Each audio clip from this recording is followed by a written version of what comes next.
Hi, welcome to our channel. ప్రియురాలను చంపి కోడ్ భాషలో దాచిపెట్టాడు ఆ ప్రియుడు. చివరకు తాను ఆత్మహత్య చేసుకున్నాడు. ప్రియురాలి శవం ఎక్కడుందో కోడ్ లాంగ్వేజ్లో సూసైడ్ లెటర్ రాశాడు. కానీ అది తేల్చడానికి పోలీసులకు 34 రోజులు పట్టింది. ఈ సంఘటన మహారాష్ట్ర. ఈ సంఘటన ముంబైలో జరిగింది. ఈ ముంబైలో ఒక పోలీస్ స్టేషన్కి ఒక యువకుడు ఆత్మహత్య చేసుకున్నాడు ఒక వార్త వచ్చింది. ఆ వార్త ప్రకారం అతడు తన ప్రియురాలితో విభేదాల వల్ల, తన ప్రియురాలు తనను ప్రేమించకపోవడం వల్ల, బ్రేకప్ చెప్పడం వల్ల సూసైడ్ చేసుకుంటున్నాను అంటూ, దానికి ముందే నా ఆత్మహత్యకు ముందే నా ప్రియురాలు కూడా చంపేశాను అంటూ దాంట్లో రాసుకొని ఆత్మహత్య చేసుకున్నాడు. ప్రియురాలను చంపడం ఏంటి, ఎవరా ప్రియురాలు అని ఆలోచిస్తున్న తరుణంలో ఆ లెటర్లోనే ప్రియురాలి శవం ఎక్కడుంది అంటూ ఒక కోడ్ భాష రాశాడు. L01-501 అని. ఎక్కడ ఏంటి ఈ కోడ్ ఏంటి, L01-501 అనేది ఏమిటా కోడ్ అని వాళ్ళకు తలలు పట్టుకుంటున్నారు ఒకవైపు. ఈలోపు పక్క పోలీస్ స్టేషన్లోనే 19 సంవత్సరాల అమ్మాయి మిస్ అయిందంటూ మళ్ళొక కేసు రావడం జరిగింది. ఈ రెండు టాలీ చేసినప్పుడు అసలు వీళ్ళిద్దరికి ఏమైనా సంబంధం ఉందా అని పోలీసులు ఆరా చేసినప్పుడు వీరిద్దరూ కూడా కాలేజీలు ఒకే ప్రాంతంలో ఉన్నట్టు వీళ్ళ మధ్య స్నేహం ఏర్పడింది. వీళ్ళు చిన్నప్పటి నుంచి పరిచయస్తులే. వీళ్ళ పరిచయం కాస్త ప్రేమగా మారింది.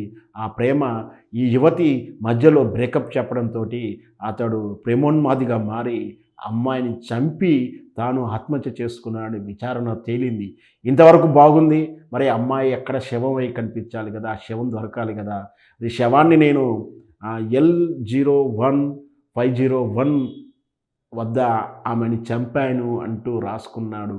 ఈ కోడ్ భాషని డీకోడ్ చేయడానికి పోలీసులకు 34 రోజులు పట్టింది. రకరకాల నిష్ణులు, ఇన్వెస్టిగేషన్ ఆఫీసర్స్ కూడా డీకోడ్ చేయడానికి ప్రయత్నాలు చేసిన చివరికి సమిష్టి అంటే ఇక్కడ సమిష్టి ఇన్వెస్టిగేషన్ అంటే బొంబాయి ప్రాంతం దగ్గరలో ఫారెస్ట్ గుడిసుకునే కొన్ని ఉన్నాయి.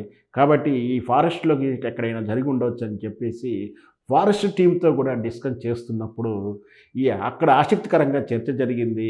మీ దగ్గర ఏమైనా అన్నోన్ డెడ్ బాడీ దొరికిందంటే లేదు అని చెప్పారు.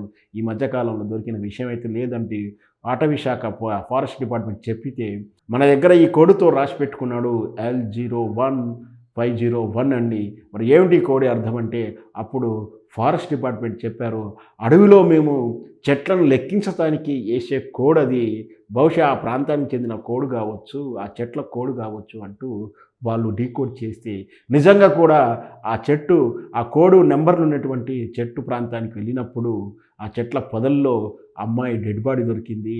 ఆ అమ్మాయి వాడిన వస్తువులు తల్లిదండ్రులు గుర్తించి ఆ అమ్మాయి శవం మాదే అంటూ వాళ్ళు రోధించారు.